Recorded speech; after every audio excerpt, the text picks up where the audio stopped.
ध्यान से समझना सभी। ये रेक्टेंगल है रेक्टेंगल, आयत है, इसका एरिया निकालना है।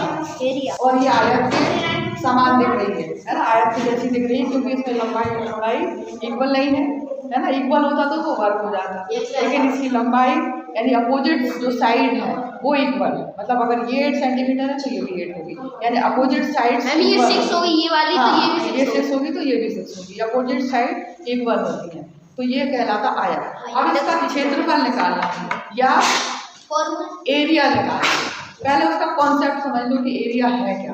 तो देखो, परिमाप में हम क्या करते थे, आवाज में, परिमाप में हम क्या करते थे, सुबह आवाज में याद आती। परिमाप में हम क्या करते थे, ये यहाँ से लिया और हम पूरा उसकी बाहरी सीमा निकालते थे। लेकिन क्षेत्रफल में हम क्या करेंगे, ये जो पूरा है, अब मान लो इस कॉपी को, इस बुक को हमें ऐसे रख दें, ऐसे, ठीक है। जितना एरिया ये घेर रहा है, जितने एरिया को ये कवर कर रहा है, वही उसका क्षेत्रफल आएगा। जैसे मान लो ये एक आयत है, ठीक है, इसके अपोजिट साइड 3 सेंटीमीटर है, 3 सेंटीमीटर ये 6 है और ये 6 है, यानी इनकी अपोजिट साइड ठीक है, अपोजिट साइड और ये 6 अपोजिट साइड, ठीक है। अब ये पूरा एरिया कवर हो रहा है, यानी कि ये पूरा एरिया, मान लो किसी का ये खेत है ना, किसी की जमीन है, उसका प्लॉट है, ये पूरा एरिया कवर हो रहा है, ठीक है। तो ये एरिया जो कवर हुआ है, ये पूरा एरिया, यही उसका क्षेत्रफल। तो ये जो एरिया कवर हुआ है, ये पूरा एरिया, ये पूरा इसका क्षेत्रफल कहलाएगा।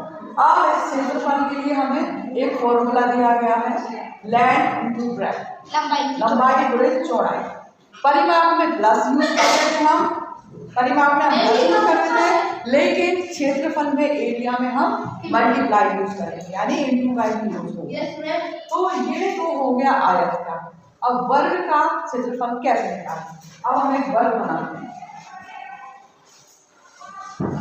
वर्ग बना लिया है ना, थोड़ा सा और पूरा वर्ग। मान लो ये 4 सेंटीमीटर, ये 4 है, ये 4 है, ये 4 है।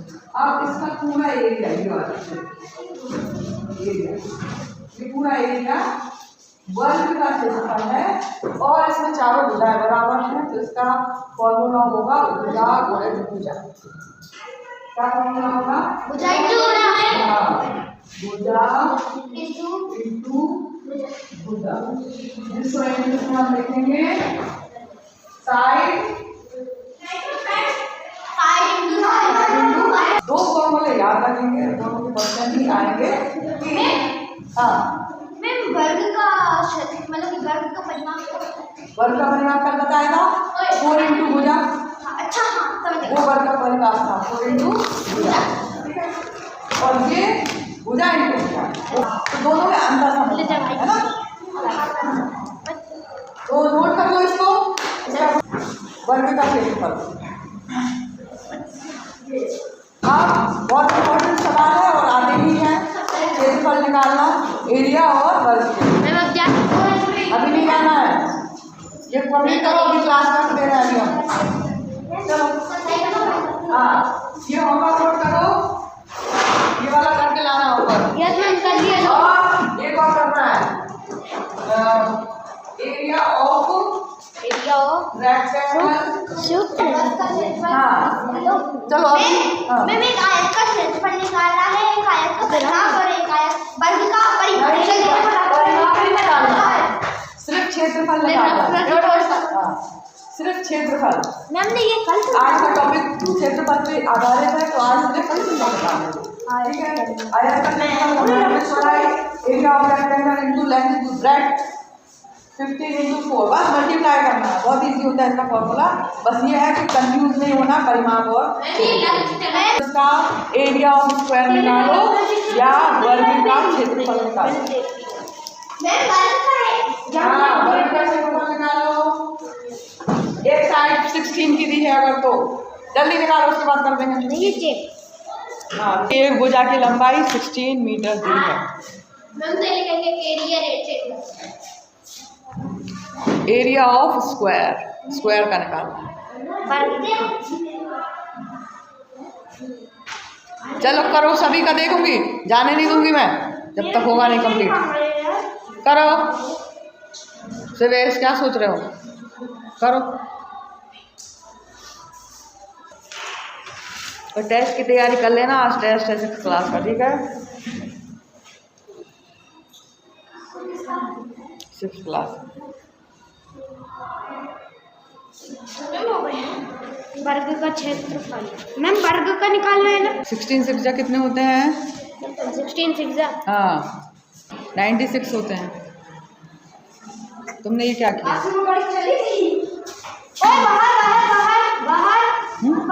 इसमें तुमने नहीं किया। चलो 16 इंटू 16 का हमें मुझे इंटू करके बताओ, ऐसा वाला नीचे जो करते हैं।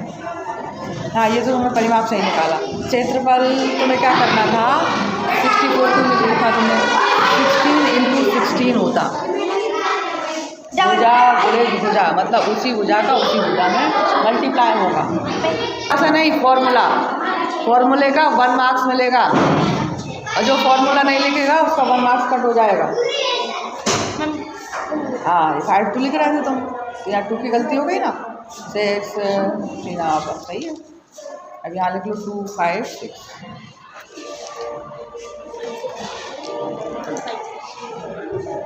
ये अब तुमने कॉपी कर लिया 2 5 6 है ना, पता चल गया तुम्हें?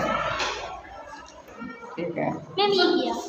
हाँ यानी क्षेत्रफल में हम क्या करते हैं, उसी डिजिट को उसी डिजिट से मल्टीप्लाई करते हैं। कुछ भी हो। हाँ अगर फिर वो जो आंसर जैसे 8 होता तो 8 का 8 से कर देते, 15 होता 50 का 50 से, 20 होता तो 20 का 20 से होता। ये बहुत इजी होता है वर्ग का, ठीक है?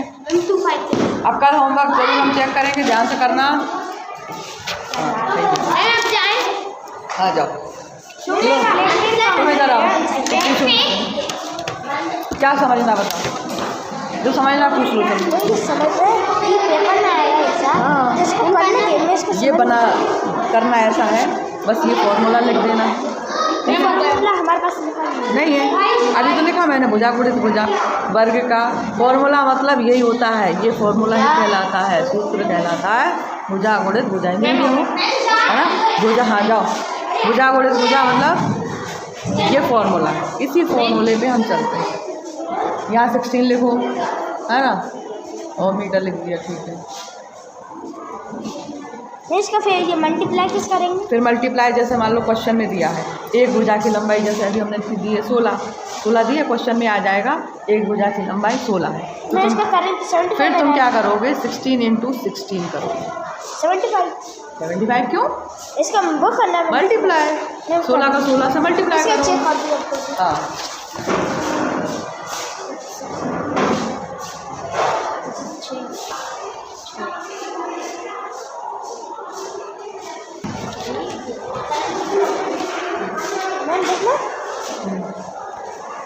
कितना है ये 6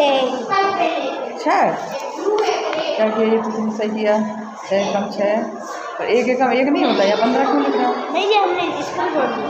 ये क्या है? नहीं ये 16 है ना। हाँ 6 जी डाल दीजिए तो सही होगा ना। देखो ये ऊपर वाला सही है तुम्हारा, दूसरे में तो 1 से करेंगे ना, 1 का 6 से इंटू करेंगे तो यहाँ पे 6 आ जाएगा, 1 का 1 से करेंगे तो यहाँ पे 1 आएगा। तुम्हें मल्टीप्लाई करना नहीं आ रहा मतलब, है ना? मल्टीप्लाई करना, इसको भी जोड़ना क्यों है? फिर से करो 16 इंटू 16 करो, फिर से करो अच्छे से।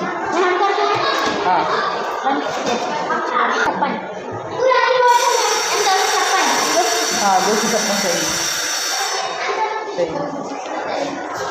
ये बाद में चेक करवा लीजिए।